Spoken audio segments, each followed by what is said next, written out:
they've shaken up the deer pairing. Well, I guess not Riley Myers, but it's all of Rekman Larson and Tanev tonight going with Benoit and Timmins. So you have a right-left shot on each D pair tonight, which actually Berube talked about the D pairs tonight.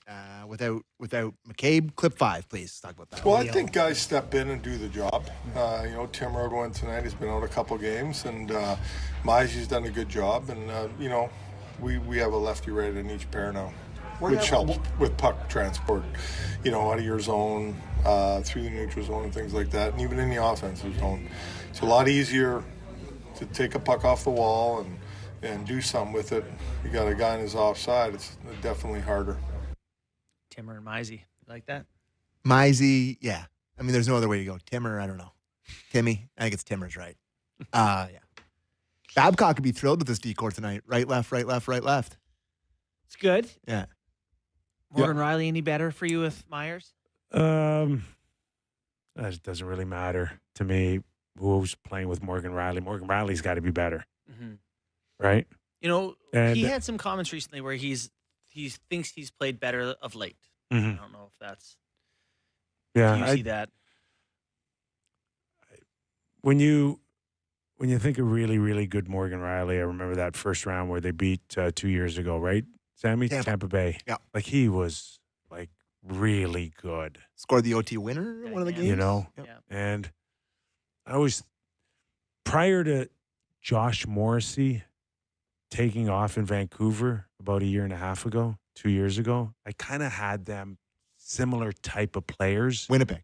What did I say? Vancouver, Winnipeg. I'm sorry. I was confused. Winnipeg. Yeah, Winnipeg. Good. And I had them as almost similar type of players, like puck movers, skaters, can jump up in a rush, can find a way to shoot it in the net.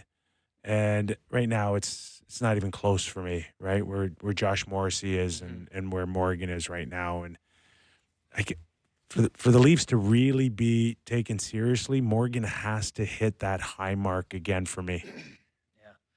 Yeah, I don't know if it's like the regular season has just become such a long grind of just waiting to get to the playoffs. Like, is there another gear he's hanging on for? Just getting through another season. Like, everyone has talked about these Leafs teams. Show me a playoff. Show me a playoff. Do you think, I also think that year 9 of like, okay, wait till we get there. I also think that this market better than anybody, and there has to be sort of a whipping boy at times. And there's always a defenseman that somebody needs to blame. It ain't him. I mean, it is him. No, it's not. Everyone, I get messages all the time. Why does no one ever lean on Riley? That's what Riley gets, yeah. But like amongst the fans, he is the number one whipping boy right now. Really? I don't get that sense. What? Who gets a bigger pass than Morgan Riley? I don't know. We must be talking to different Have people. we ever come on here and been like, this guy? Not like he's never had it anywhere near like Nylander or Marner over the years. Well, no, not even close. Not even close. Not even close. Not even close. Matthews either. I'm with him. I'm feeling this year Matthews that he's bulletproof. Oh yeah. Well, he's not bulletproof. His back hurts. He's not bulletproof. He can't survive a cross check. I just think that maybe this year it's the first time where he's really felt it. Yeah. And like I do Leafs talk after every game. Like the comments people are talking about Morgan Riley, tweets, everything. Morgan Riley takes a beating recently. Okay. I don't know. I guess I gotta keep my ear to the streets. The text line is always like, talk about Morgan Riley more. What's wrong with Morgan Riley? Blah blah blah. Where I will lean towards your side is that time is starting to run out on Morgan Riley. Mm-hmm. So I don't know. I don't agree that it's at that feverish pitch right now where you've got it at. But I will say that if he doesn't kind of step up and lead this blue line, especially in the spring, then there could be some major changes, and I'm not sure he'd be back next season. I don't think I've ever heard that said about him, right? Because they've had so few D to lean on, to rely on. Like it's always been they need to add to the D to help him.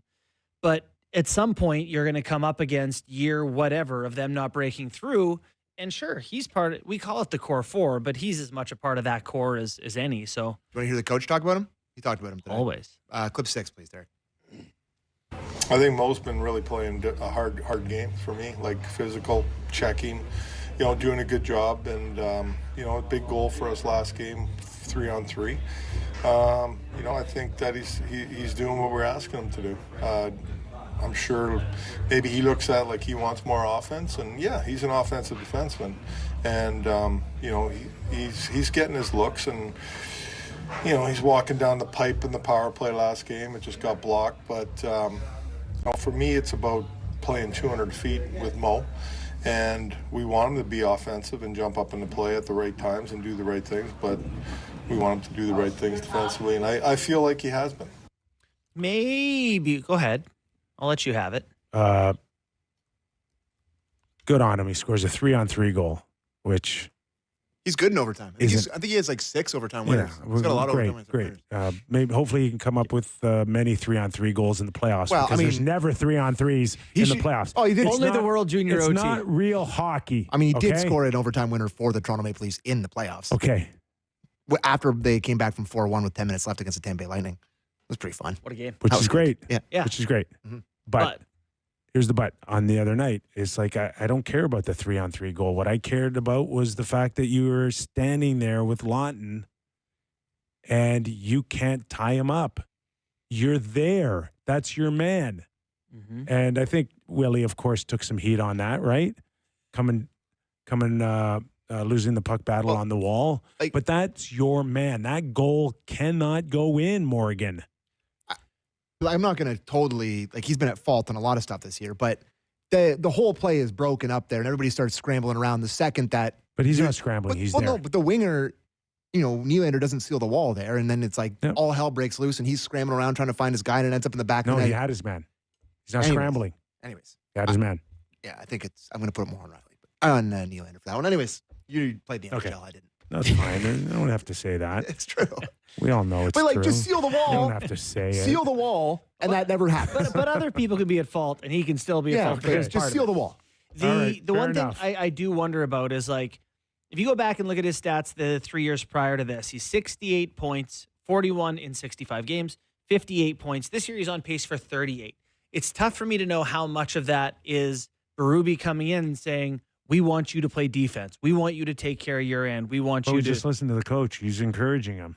Well, he is now that he's recognized that when he does that, he doesn't produce points. I am sure he's like, okay. I think a lot of these guys for Berube was like, okay, we're going to try to dial everyone in, and then if we need to open it up a little bit, we can go from there. Yeah.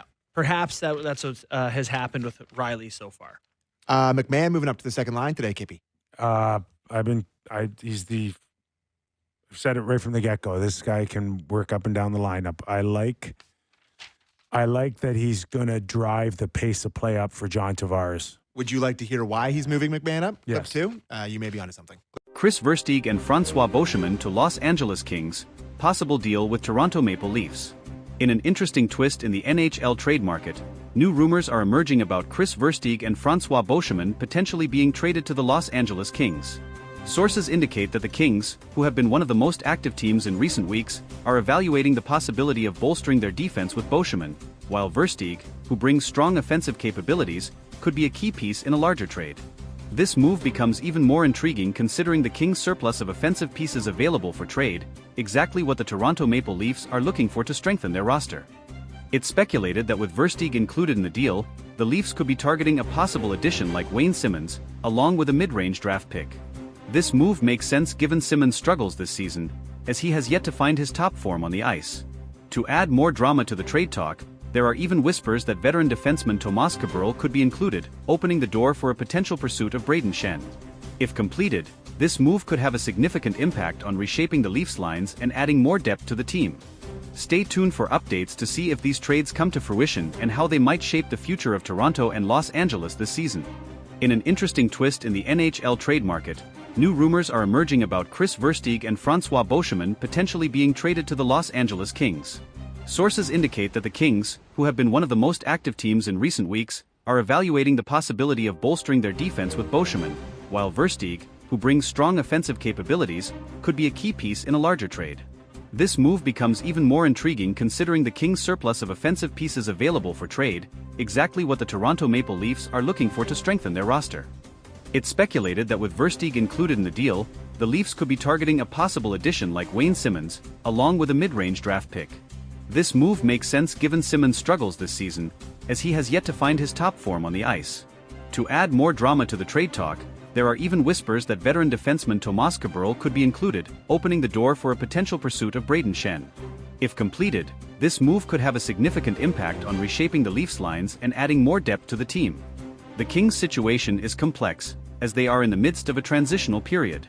Their aging roster, which includes a core group that led them to several successful playoff campaigns in the past, has seen some struggles in recent seasons.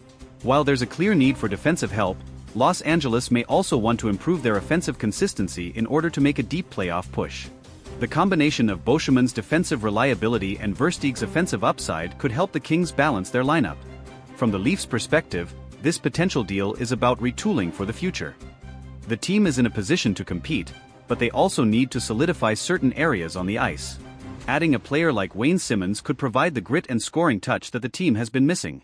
Furthermore, acquiring a mid-range draft pick could help with future team-building efforts, as Toronto looks to remain competitive while still developing young talent.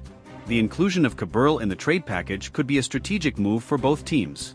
The veteran defenseman, who has been with the Leafs for a long time, has seen his role diminished in recent seasons. However, his experience and offensive abilities could be a valuable asset for Los Angeles, who could use a steady presence on the blue line to help their younger players develop.